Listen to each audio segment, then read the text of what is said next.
Hello साथियों, नमस्कार। Welcome to success point Rajasthan. सभी भाभी मास्टर और सभी भाभी मास्टरियों का स्वागत है आपके अपने ही प्लेटफॉर्म सक्सेस पॉइंट पर। शुरुआत करते हैं मनोविज्ञान की तड़कते भड़कते प्रश्नों के साथ में। उससे पहले कुछ मोटिवेशन लाइनें हो जाएंगी साथियों।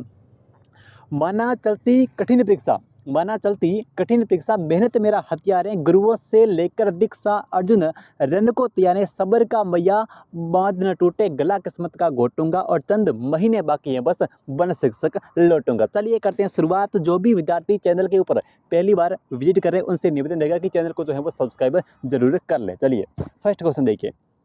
पहला क्वेश्चन क्या किया, सामान्य तथा विशिष्ट कारक का सिद्धांत जो है इसके प्रतिपादक जो है वो कौन है। कितना अच्छा क्वेश्चन है। देखिए सामान्य, जिसको मैं देखो सामान्य और विशिष्ट कारक, साथियों इस क्वेश्चन को ध्यान से समझिए। सामान्य और विशिष्ट कारक, यानी कि इसको हम जो है वो जी कारक, भाई इसको हम जो है वो जी कारक और एस कारक भी कहते हैं। ठीक है, अगर आपसे क्वेश्चन ऐसे नहीं पूछे और ऐसे पूछ लें कि बुद्धि का जी कारक और एस कारक सिद्धांत, ठीक है, बुद्धि का जी कारक और एस कारक सिद्धांत जो है इसके प्रतिपादक कौन है, तो वही आपका आंसर होगा जो आपके सामान्य और विशिष्ट कारक के अंतर्गत है। वही आपका जो है वो जी कारक और एस कारक में हो जाएगा। देखिए साथियों, यहाँ पे अगर मैं बात करूँ इस जी कारक की, तो जी का मतलब हो गया जनरल।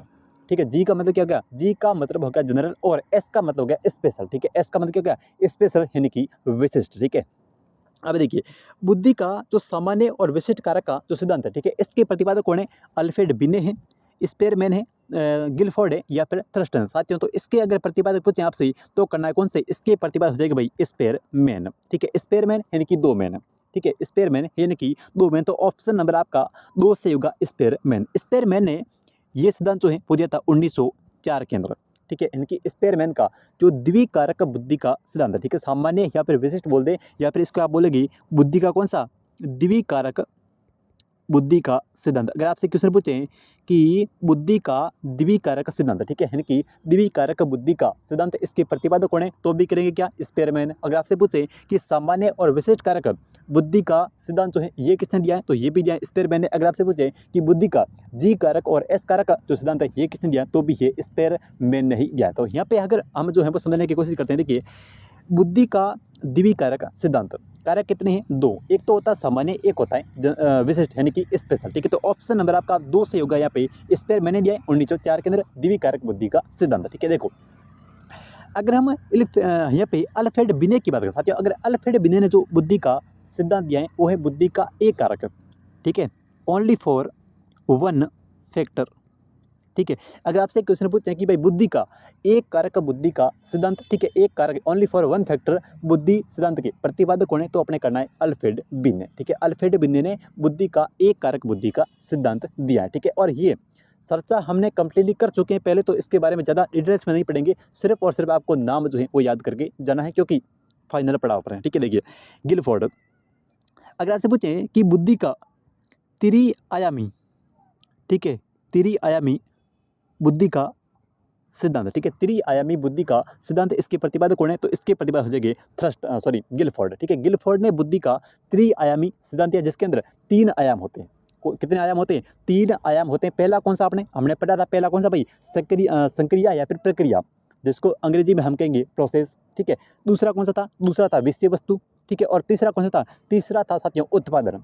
ठीक है, तीसरा कौन सा था, प्रोडक्शन यानी कि उत्पादन। तो इस प्रकार से बुद्धि का त्रिआयामी सिद्धांत, ठीक है, इसके प्रतिपादक कौन है, तो इसके प्रतिपादक हो जाएंगे गिलफोर्ड। ठीक है, अब देखिए यहाँ पे अगर मैं बात करूँ इस थर्स्टन की, ठीक है, अगर हम थर्स्टन की बात करें तो थर्स्टन ने बुद्धि का समूह कारक बुद्धि का सिद्धांत दिया है। थर्स्टन ने बुद्धि का कौन सा, समूह कारक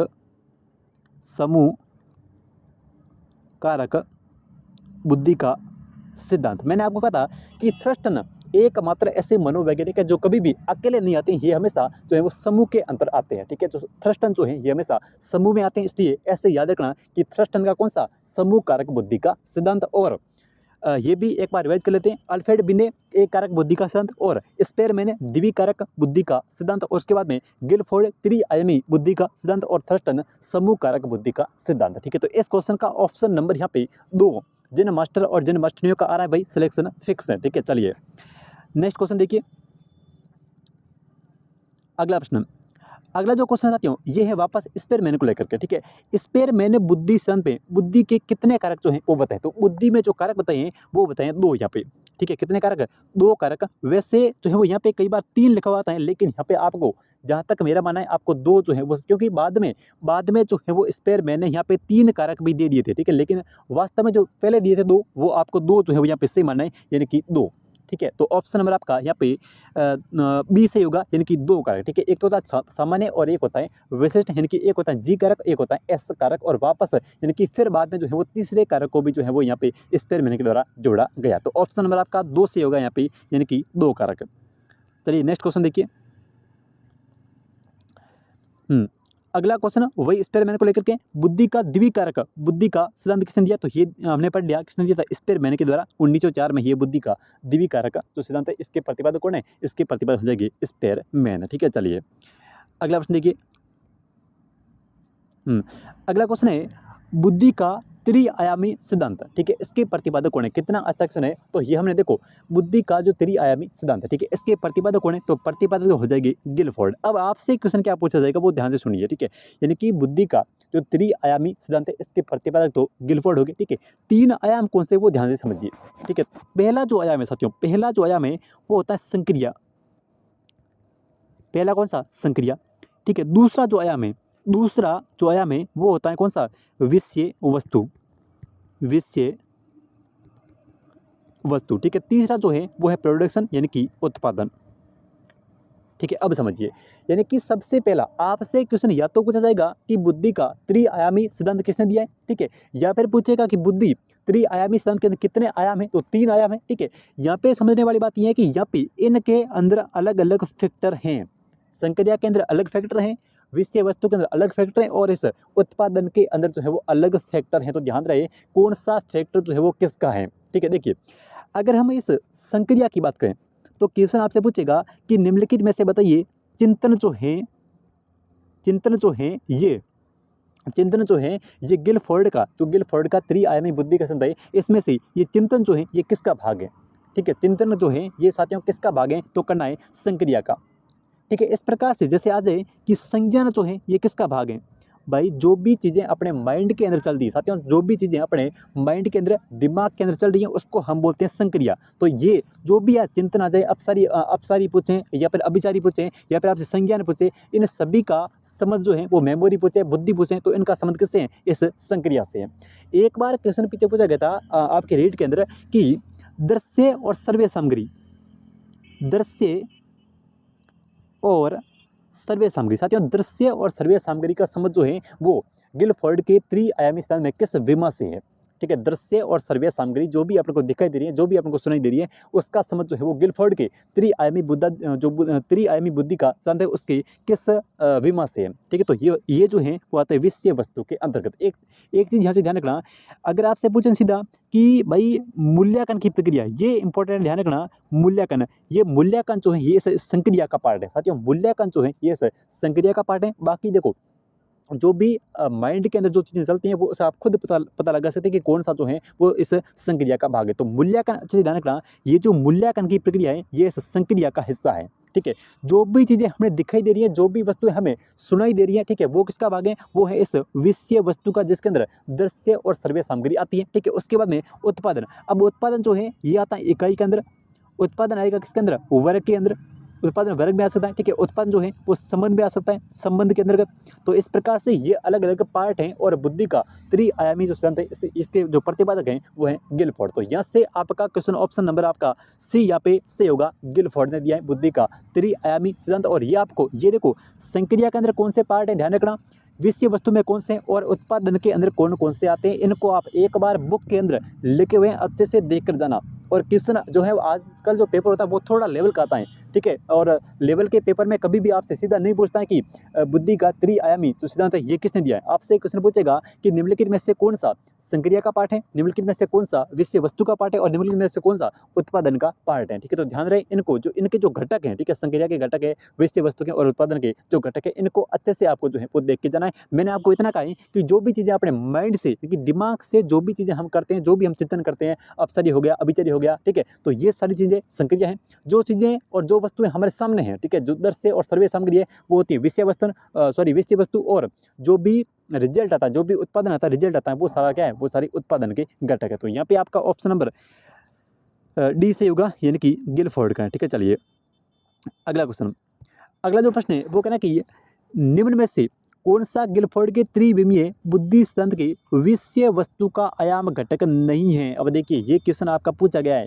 ठीक है, ये क्वेश्चन आपका पूछा गया है कि गिलफोर्ड के त्रिविमीय, ठीक है, बुद्धि के सिद्धांत के अंतर्गत विषय वस्तु के अंतर्गत जो है वो कौन सा घटक जो है वो नहीं है। देखो, प्रणाली, प्रतीकात्मक, शाब्दिक या फिर व्यवहारिक। साथियों इनमें से कौन सा जो है ये आपका कौन सा विषय वस्तु का घटक नहीं है। तो प्रतीकात्मक बिल्कुल होता है, प्रतीकात्मक है या फिर संकेतात्मक है, ये दोनों एक ही चीज़ है। ठीक है, प्रतीक और संकेत साथियों दोनों एक ही चीज़ है। ठीक है, शाब्दिक बिल्कुल है, व्यवहारिक बिल्कुल है, लेकिन अगर मैं यहाँ पे बात करूँ इस प्रणाली की, ठीक है, तो ये जो प्रणाली है, ये जो थ्योरी है, ये साथियों इस उत्पादन का पार्ट है। तो यहाँ पे उत्पादन का सॉरी घटक है। देखो ऑप्शन नंबर आपका कौन सा, ऑप्शन नंबर आपका ए यहाँ पे से होगा। प्रणाली जो है ये उत्पादन का घटक है। ठीक है, तो बाकी आपके प्रतीकात्मक, संकेतात्मक इसको बोलते हैं, और शाब्दिक और व्यवहारिक ये सभी जो है वो विषय वस्तु के भाग है। क्वेश्चन ऐसे आपसे आ गया कि दृश्य और सर्वे सामग्री, ठीक है, इनका संबंध किस विमा से है। ठीक है, दृश्य और सर्वे जो सामग्री है इसका संबंध जो है वो किस विमा से है, तो इसका संबंध जो है वो विषय वस्तु से है। ठीक है, तो ये आपका पूछा गया था एक बार, तो इसलिए इसको जो है वो ध्यान में रखना अच्छे से कि दृश्य और सर्वे सामग्री वाला जिसका संबंध किससे है, विषय वस्तु से। चलिए नेक्स्ट क्वेश्चन की बात कर लेते हैं। हाँ जी, अगला साथियों जो क्वेश्चन है वो कह रहा है कि हाँ जी, निम्नलिखित में से कौन सा घटक गिलफोर्ड द्वारा प्रदत्त बुद्धि संरचना सिद्धांत के मॉडल के विषय वस्तु विमा का अंग नहीं है। देखिए कितना शानदार क्वेश्चन है, ये आपके सेकंड ग्रेड के अंदर पूछा गया क्वेश्चन है। ठीक है, कौन सा जो है वो यहाँ पे विषय वस्तु विमा का अंग नहीं है। ठीक है, अप्राकृतिक, सांकेतिक, शाब्दिक। देखो यहाँ पे आ गया संज्ञान, और मैंने आपको कहा था कि जो भी चीज़ें अपने दिमाग से समझते हैं, जो भी अपने माइंड से रिलेटेड है, वो सारी किसमें आती हैं, वो सारी आती हैं संक्रिया के अंदर के, यानी कि प्रोसेस के अंतर्गत आती हैं भाई, संक्रिया या फिर इसको बोलते हैं प्रक्रिया। ठीक है, तो इसका अंदर जो संज्ञान है साथियों, जो संज्ञान है ये किसका भाग है, ये संक्रिया या फिर प्रक्रिया, और अंग्रेजी में कहेंगे तो कहेंगे प्रोसेस का पार्ट है। तो ऑप्शन नंबर आपका 2 यहाँ पे सही होगा, संज्ञान। ठीक है, चलिए अगला क्वेश्चन देखिए।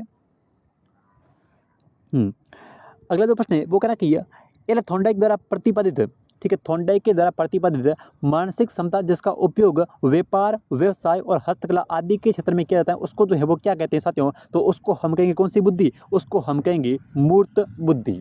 ठीक है, ये भी अच्छा क्वेश्चन है, यानी कि थॉर्नडाइक द्वारा प्रतिपादित वह मानसिक क्षमता जिसका उपयोग जो है वो हम क्या करते हैं, व्यापार, व्यवसाय और हस्तकला आदि के क्षेत्र में करते हैं, तो उसको हम जो है वो मूर्त बुद्धि कहते हैं। ठीक है, ऑप्शन नंबर आपका जो है वो 2 यहाँ पे सही होगा, मूर्त बुद्धि। देखिए साथियों, अगर यहाँ पे थॉर्नडाइक की बात करें, ठीक है, किसकी बात करें, थॉर्नडाइक की। थॉर्नडाइक का जो सिद्धांत है वो है बहुकारक बुद्धि का सिद्धांत, बहुकारक बुद्धि का सिद्धांत। ठीक है, ध्यान से समझिए, बहुकारक, ठीक है, यानी कि बहुकारक है। देखिए बहुबुद्धि का सिद्धांत अलग है साथियों, बहुबुद्धि, बहुबुद्धि जो हार्वर्ड गार्डनर वाली है वो अलग है। ठीक है, और ये बहुकारक बुद्धि का सिद्धांत है ये अलग है। मैंने आपको कहा था कि थॉर्नडाइक की बहु, ठीक है, थॉर्नडाइक की बहु टीले पर खड़ी है, यानी कि बहुकारक जो बुद्धि का सिद्धांत है इसको जो है वो टीले का सिद्धांत भी कहते हैं। ठीक है, बहुकारक बुद्धि का जो सिद्धांत है इसको साथियों टीले का सिद्धांत भी कहते हैं। तो थॉर्नडाइक की बहु कहाँ खड़ी है, टीले पर खड़ी है। थॉर्नडाइक की बहु टीले पर खड़ी है, यानी कि थॉर्नडाइक के इस सिद्धांत को साथियों टीले का सिद्धांत भी कहते हैं, और थॉर्नडाइक का सिद्धांत है बहुकारक बुद्धि का सिद्धांत। ठीक है, तो अब ध्यान से समझिए, इसके अंदर 3 प्रकार की बुद्धि का वर्णन किया गया है। एक तो होती है सामाजिक बुद्धि, एक होती है मूर्त बुद्धि, एक होती है अमूर्त बुद्धि। ठीक है, 3 प्रकार की बुद्धि है, सामाजिक बुद्धि, मूर्त बुद्धि और अमूर्त बुद्धि। अब ये होती क्या है, देखिए थॉर्नडाइक का जो बहुकारक बुद्धि का सिद्धांत है साथियों, इसमें क्या आता है, सबसे पहले सामाजिक बुद्धि। भाई जिन व्यक्तियों में जो समाज में जो साथियों समाज के अंदर अच्छे से रहते हैं, जिनको समाज के अंदर संबंध बनाना काफी पसंद होता है, ठीक है, तो उनके अंदर जो बुद्धि होती है वो होती है सामाजिक बुद्धि। ठीक है, यानी कि थॉर्नडाइक ने कहा था कि जिनके अंदर साथियों, जिनके अंदर सामाजिक बुद्धि जो है, यानी कि जो संबंध बनाने के अंदर तकड़े होते हैं बड़े, ठीक है, समाज के अंदर कैसे बात करनी है और दूसरों के व्यवहार को समझना, ठीक है, दूसरों के दुख को समझना, दूसरों के सुख को समझना, दूसरों के दुख को देख करके वैसे ही दुखी हो जाना, ये होती है सामाजिक बुद्धि। यानी कि सामाजिक की भावना जिसके अंदर ज़्यादा पाई जाती है, उसके अंदर सामाजिक बुद्धि की मात्रा भी ज़्यादा होती है। ठीक है, देखिए मूर्त, मूर्त और अमूर्त, ठीक है, यानी कि अमूर्त का समझ सीधा सा अमूर्त से है। भाई अमूर्त जो भी अपने क्या होते हैं, पायलट होते हैं, ठीक है, जो भी अपने पायलट होते हैं या फिर जो भी अनुसंधानकर्ता होते हैं उनके पास में अमूर्त बुद्धि जो है वो ज़्यादा होती है। और यहाँ पे अगर मूर्त बुद्धि की बात करें, जो भी वस्तुएं अपने सामने होती हैं उनके बारे में सोचना, ये कहती है मूर्त बुद्धि। तो ऑप्शन नंबर आपका कौन सा, ऑप्शन नंबर आपका हो जाएगा यहाँ पे कौन सा, मूर्त बुद्धि के लिए व्यवसाय, हस्तकला, इन क्षेत्रों के अंदर जो है वो ज़्यादा होता है इस मूर्त बुद्धि का। और जो भी इलेक्ट्रॉनिक वस्तुएं होती हैं, जो भी अनुसंधान कार्य होते हैं, जो भी अपने जो भी पायलट होते हैं उनके पास में जो बुद्धि होती है वो होती है अमूर्त बुद्धि। ठीक है, चलिए नेक्स्ट देख लेते हैं। तो साथियों क्वेश्चन कह रहा है कि ये व्यवहारिक बुद्धि को कहा जाता है। तो साथियों जो व्यवहारिक बुद्धि है उसको हम जो है वो मूर्त बुद्धि कहते हैं। ठीक है, व्यवहारिक बुद्धि को ही मूर्त बुद्धि के नाम से जाना जाता है। तो इस क्वेश्चन का ऑप्शन नंबर आपका 1 सही होगा, यानी कि मूर्त बुद्धि। अगला प्रश्न देखिए, अगला जो क्वेश्चन है वो कह रहा है कि निम्नलिखित में से कौन सा, ठीक है, निम्नलिखित में से कौन सा नहीं है थॉर्नडाइक द्वारा प्रदत्त बुद्धि का प्रकार। किसने ये कहा कि थॉर्नडाइक द्वारा प्रदत्त बुद्धि का प्रकार जो है वो कौन सा नहीं है। तो थॉर्नडाइक ने, मैंने आपको कहा था कि बहुकारक बुद्धि का सिद्धांत दिया है। ठीक है, थॉर्नडाइक की बहु, इससे हो जाएगा बहुकारक बुद्धि का सिद्धांत। ठीक है, कहाँ पे खड़ी है, तो ये खड़ी है टीले पर, यानी कि इस सिद्धांत को टीले का सिद्धांत भी कहते हैं। तो इसके अंदर मुख्य रूप से 3 प्रकार की बुद्धि है। ठीक है, पहली कौन सी है, सामाजिक बुद्धि, जो भी सामाजिक व्यक्ति होते हैं। ठीक है, मूर्त बुद्धि जो भी व्यवसाय के अंदर, कौशल के अंदर, हस्तकला के अंदर निपुण होते हैं उसके अंदर कौन सी होती है, मूर्त बुद्धि। और जो भी पायलट होते हैं, जो भी अनुसंधान करता होते हैं, जो भी पायलट होते हैं, ठीक है, उनके पास में कौन सी बुद्धि, उनके पास में होती है अमूर्त बुद्धि। तो यहाँ पे ऑप्शन नंबर आपका चौथा सही होगा, यानी कि शरीर की गतिक बुद्धि, यानी कि यांत्रिक बुद्धि। ठीक है, ये प्रकार जो है वो थॉर्नडाइक ने नहीं दिया है। तो ऑप्शन नंबर आपका 4 यहाँ पे जिन विद्यार्थियों का आ रहा है बिल्कुल यहाँ पे सही होगा, ये शरीर की गतिक बुद्धि यानी कि यांत्रिक बुद्धि। ठीक है, चलिए अगला प्रश्न देखिए। अगला जो क्वेश्चन है वो ये कहना कि नीता की शाब्दिक और गणितीय संकेतों को समझने की समझ जो है वो अच्छी है, अतः नीता में बुद्धि का कौन सा प्रकार जो है वो लक्षित होगा, मूर्त होगा, अमूर्त होगा, सामाजिक या फिर राजनीतिक। नीता की शाब्दिक और गणितीय संकेतों को समझने की शक्ति जो है वो बहुत ही बढ़िया है। ठीक है, तो इसके अंदर कौन सी बुद्धि होगी, मूर्त होगी, अमूर्त होगी, सामाजिक होगी, या फिर देखो गणितीय जितने भी प्रक्रिया तो ये होगी अमूर्त बुद्धि। भाई गणितीय संकेतों को समझने की समझ जब अच्छी है तो इसके अंदर जो है वो अमूर्त बुद्धि होगी। तो ऑप्शन नंबर आपका बी यहाँ पे सही होगा, अमूर्त बुद्धि। ठीक है, चलिए अगला प्रश्न देखिए। अगला जो क्वेश्चन है वो कह रहा है कि गिलफोर्ड द्वारा प्रतिपादित बौद्धिक संरचना की मॉडल में प्रारंभ में कितने जो है वो तत्वों को सम्मिलित किया गया। देखो साथियों, गिलफोर्ड बुद्धि का त्रिआयामी सिद्धांत। ठीक है, कितने आयाम है, 3 आयाम है। पहला कौन सा, प्रक्रिया सक्रिया, सेकंड कौन सा है, विषय वस्तु, थर्ड कौन सा है, उत्पादन। अब इसके अंदर कुल जो है वो कितने तत्व हैं, इनकी कुल कितने खाने हैं, कुल कितने कोष्ठ हैं। तो सबसे पहले जब ये सिद्धांत दिया था, यहाँ पे बात करें प्रारंभ की, यहाँ पे जो है वो बात नहीं किसकी, स्टार्टिंग की। तो स्टार्टिंग के अंदर थे 120, फिर थे 150 और फिर थे 180। ठीक है, अब ये क्वेश्चन अपने आप में सही है क्योंकि ये कह रहा है कि प्रारंभ के अंदर कितने थे। ठीक है, तो प्रारंभ के अंदर कितने थे, यानी कि शुरुआत के अंदर थे 120, उसके बाद में 150 हो गए, उसके बाद में 180 हो गए। अगर आपसे वर्तमान का पूछे तो करना 180। तो ऑप्शन नंबर आपका 2 यहाँ पे सही होगा, यानी कि 120 खाना। चलिए अगले क्वेश्चन की बात कर लेते हैं और ये है आज की क्लास का अगला क्वेश्चन। अगला क्वेश्चन कह रहा है कि किस मनोवैज्ञानिक के द्वारा सर्वप्रथम बुद्धि परीक्षण का निर्माण किया गया। कितना अच्छा क्वेश्चन है, सर्वप्रथम जो है वो किसने किया था, बुद्धि निर्माण। तो ये कहता किसके द्वारा, ये कहता अपने बिन्ने के द्वारा। ठीक है, तो ऑप्शन नंबर आपका 2 से होगा यहाँ पे, सर्वप्रथम बुद्धि का जो मापन है, परीक्षण जो है ये कहता बिन्ने। और सर्वप्रथम साथियों, सर्वप्रथम बुद्धि मापने का जो सिद्धांत, ठीक है, जैसे हमने पढ़ते हैं ना MA/CA, वो किसने दिया था, तो सूत्र जो है, सिद्धांत जो है ये देता टर्मन के द्वारा। ठीक है, बुद्धि लब्धि ज्ञात करने का जो सूत्र है, ठीक है, MA/CA यानी कि mental age into chronological age into 100। तो ये जो सूत्र है ये देता टर्मन है। और अगर आपसे बुद्धि लब्धि का पूछे तो ये करना है अपने बिन है। ठीक है, चलिए नेक्स्ट देखिए। अगला जो प्रश्न है वो कह रहा है कि ये यदि पूनम की कालानुक्रमिक उम्र तथा मानसिक उम्र जो है वो 9 साल है। भाई देखिए, कालानुक्रमिक का मतलब क्या होता है, यानी कि जिस दिन अपना जन्म होता, ठीक है, उस दिन से लेकर के, ठीक है, अभी जिस टाइम आप जो है क्लास देख रहे हैं, यानी कि जिस टाइम आपका जन्म होता है उस समय से लेकर के आप जब आप जो है अभी जो क्लास देख रहे हैं और वहाँ तक की जो उम्र होती है उसको हम बोलते हैं कालानुक्रमिक। ठीक है, जैसे मेरी जो अभी एज है वो होगी 21 वर्ष 4 महीने और 10 दिन। ठीक है, ऐसी हुई है शायद 21 वर्ष 4 महीने और 6 दिन। ठीक है, तो इस प्रकार से साथियों, इस प्रकार से इस पूनम की कालानुक्रमिक एज जो है कितनी है, 9 वर्ष है। यानी कि शुरुआत से लेकर के जब पूनम का जन्म हुआ था उस समय से लेकर के अब तक उसकी आयु कितनी है, 9 वर्ष है। ठीक है, रियल कितनी है 9 वर्ष है, मानसिक आयु कितनी है 9 वर्ष है, और गुणा किससे करेंगे 100 से कर देंगे तो आंसर क्या आएगा, आंसर जो है वो आएगा 100। आंसर कितना आएगा साथियों, आंसर जो है वो 100 आएगा। और हमें पता है कि जिनकी आयु लब्धि यानी कि आईक्यू लेवल 90 से लेकर के 110 के मध्य होता है वो हमेशा कैसे होते हैं, वो हमेशा साथियों औसत होते हैं। ठीक है, जिनका आईक्यू लेवल 90 से लेकर के 110 के मध्य होता है वो हमेशा औसत कैटेगरी के अंतर्गत आते हैं। तो इस क्वेश्चन का ऑप्शन नंबर आपका तीन यहाँ पे से होगा औसत। ठीक है, चलिए अगले क्वेश्चन की बात कर लेते हैं। अगला जो प्रश्न है वो कह रहे हैं कि बुद्धि लब्धि निकालने का सूत्र क्या है। तो बुद्धि लब्धि निकालने का जो सूत्र है वो है MA/CA × 100 यानी कि mental age upon chronological age into 100 यानी कि मानसिक आयु बटा वास्तविक आयु इंटू 100। तो इस प्रकार से आपका कौन सा MA/CA × 100। तो ऑप्शन नंबर आपका एक यहाँ पे से होगा MA/CA × 100। अगला प्रश्न कह रहा है कि 16 वर्ष का आयु का बच्चा बुद्धि लब्धि परीक्षण के 75 अंक प्राप्त करता है। ये क्वेश्चन पहले आ चुका है। ठीक है, मानसिक आयु क्या होगी। तो देखिए ऐसे क्वेश्चन में जब भी आपको बुद्धि लब्धि देकर के मानसिक आयु पूछे तो क्या करना है, सिंपल सा फंडा है, कुछ भी नहीं करना है। 75 जैसे 16 वर्ष का है तो मेंटल एज आप जो है ऊपर क्या रख दो 12। जैसे मैं कह रहा हूँ कि इसका आंसर जो है वो यह आएगा डी। तो आपको इन ऑप्शन के माध्यम से जो है वो ऑप्शन के माध्यम से आप आराम से निकाल सकते हैं। ठीक है, यानी कि आपको आईक्यू लेवल है, यानी कि आपको आईक्यू लेवल दे करके मेंटल एज पूछें तो आपका जो है हमेशा ऑप्शन का प्रयोग करोगे। ठीक है, सबसे पहले देखिए यहाँ पे 12 भाई उसकी जो मानसिक आयु कितनी है 12 वर्ष, मैंने मान ली कि 12 वर्ष है। ठीक है, उसके बाद में जो वास्तविक आयु वो कितनी है 16 वर्ष है। ठीक है, और क्योंकि ये क्वेश्चन देखो ये क्वेश्चन पहले आ चुका है एक बार, इसलिए मुझे पता है कि इसकी जो आयु है वो 12 वर्ष है। ठीक है, और 75 अंक प्राप्त कर तो गुणा मैं कर लूँगा, यहाँ से गुणा करूँगा, इस गुणा 75 से नहीं करूँगा, गुणा कर लूँगा 100 से।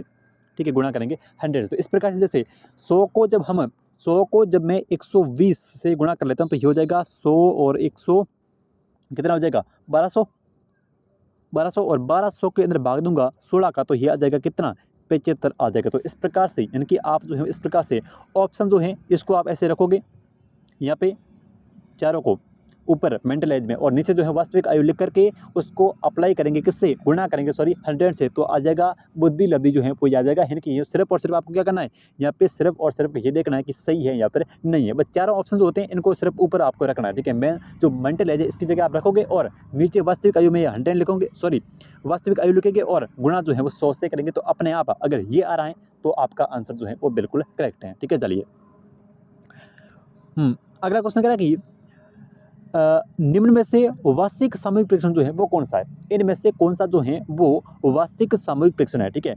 आर्मी अल्फा, नौसेना वर्गीकरण, सैन्य या फिर ये सभी। तो ये देखो इसमें वास्तविक परीक्षण तो ये आर्मी अल्फा भी है, नौसेना भी है, सभी हैं। ठीक है, तो अब तक सभी हो जाएगा। ऑप्शन नंबर डी वास्तविक परीक्षण है आर्मी अल्फा, नौसेना और सैन्य सामान्य वर्गीकरण। ठीक है, चलिए